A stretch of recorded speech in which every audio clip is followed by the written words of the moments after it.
Ibu Husnul Safitri, ya, merupakan Education International Former Coordinator se-Asia Pasifik, dan juga kepada yang saya sayangi Mbak Elva Septinawati, Ketua Umum OKOC STII, dan juga ada anak muda, ya, calon pemimpin bangsa, Mas Wahyu, Badan Pimpinan ISME, Ikatan Senat Mahasiswa Ekonomi Indonesia, dan seluruh hadirin sekalian.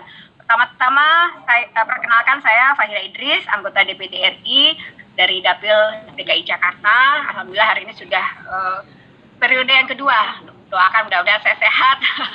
Dan saya mengucapkan rasa salut dan bangga saya kepada Local Heroes Network LHN sebagai forum inkubasi kepemimpinan muda yang saling berkolaborasi untuk membangun daerah. Saya sangat bangga pada rekan-rekan pemuda yang bersinergi untuk memikirkan solusi atas masalah-masalah yang dialami daerah.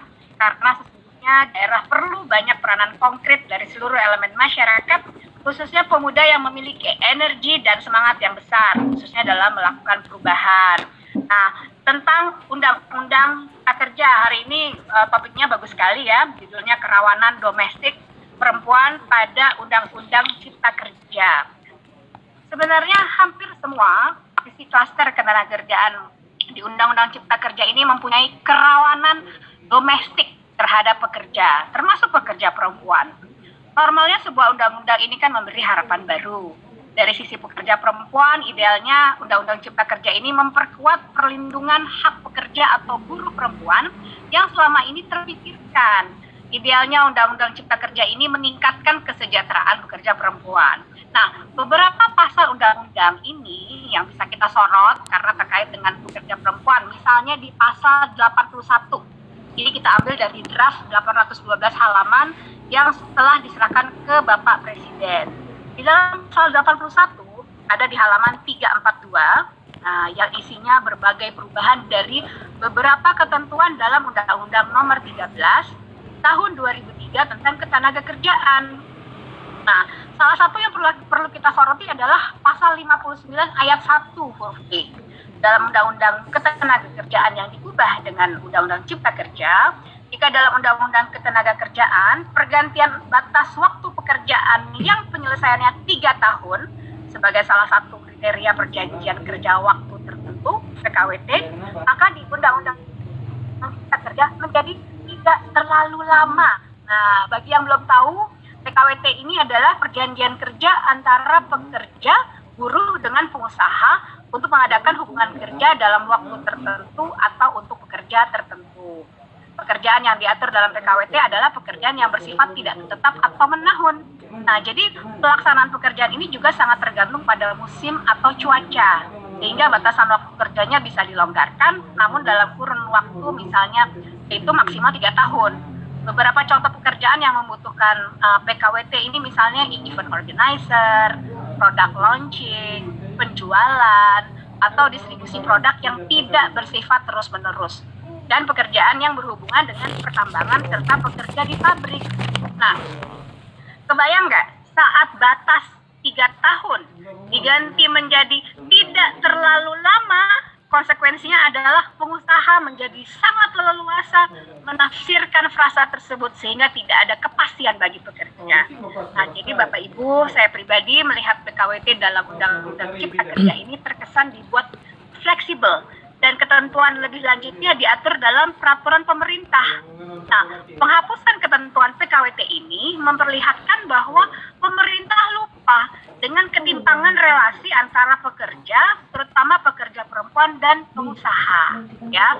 Terus kemudian mengenai ketentuan cuti hamil dan melahirkan serta cuti haid, ya, ini juga patut menjadi perhatian kita.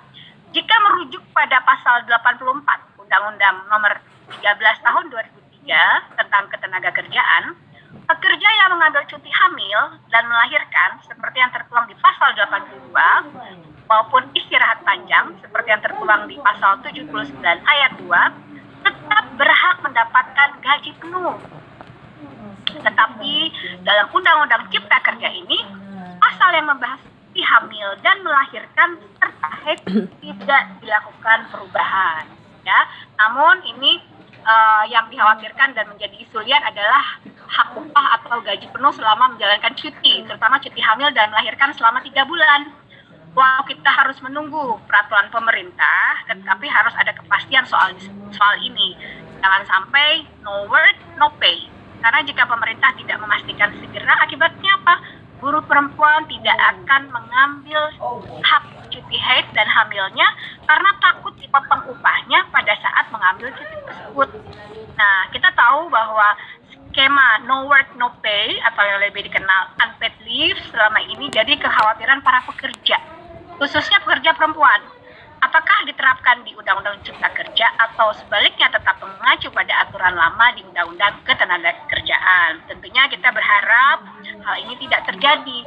Namun pekerja perempuan perlu segera mendapatkan kepastian soal ini.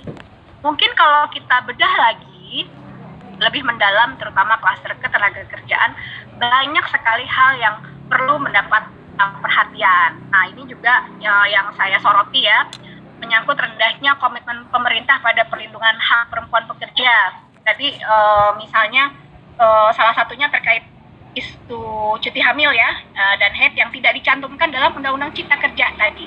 Namun dijelaskan memang bahwa cuti haid dan hamil tetap berlaku sesuai dengan Undang-Undang tahun 2003. Jadi kalau saya berpendapat karena tidak dicantumkan dalam Undang-Undang Cipta Kerja, takutnya pasal ini beresiko tidak dipatuhi oleh perusahaan, paham nggak? Kan dulunya kan tercantum, sekarang nggak tercantum. Tapi kemudian dikatakan bahwa bisa mengacu, tetapi takutnya ada perusahaan yang nakal, jadi memanfaatkan bahwa ini udah nggak ada lagi. Padahal sebetulnya itu masih bisa berlaku sesuai dengan Undang-Undang 13 tahun 2003. Terus kemudian yang selanjutnya, ada potensi bertambahnya pekerja wanita migran. Karena minimnya keberpihakan terhadap perempuan pada sektor produktif.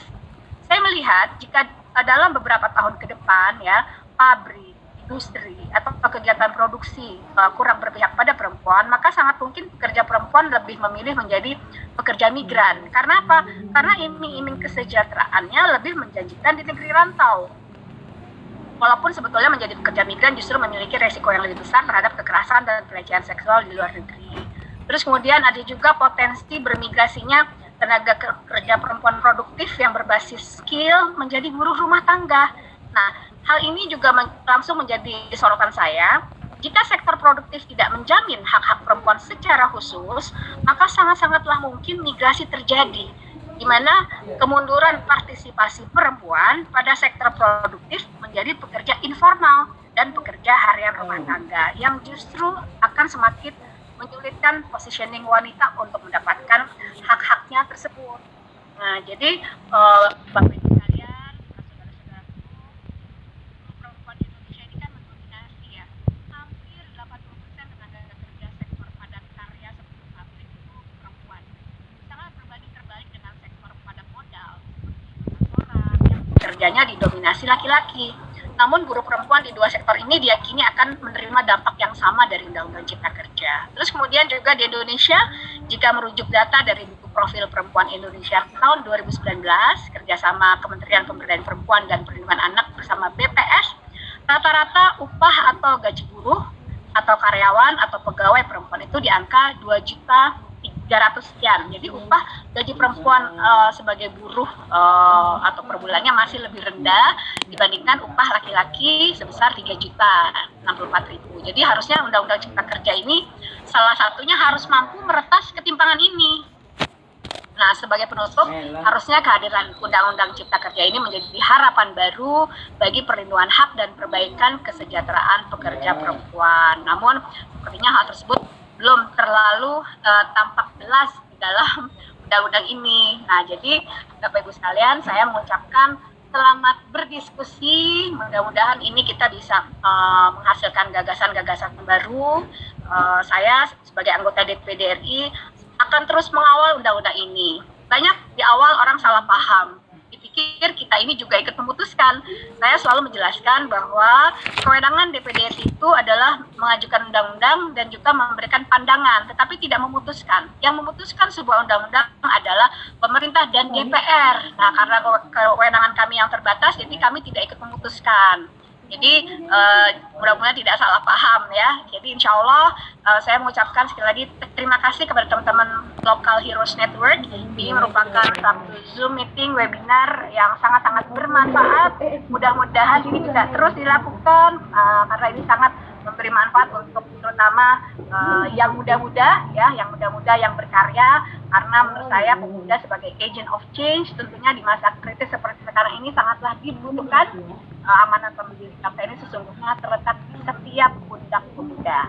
Selamat berdiskusi, selamat berkolaborasi untuk menghasilkan solusi bagi negeri. Terima kasih. Bu. Wassalamualaikum warahmatullahi wabarakatuh. Waalaikumsalam. Waalaikumsalam warahmatullahi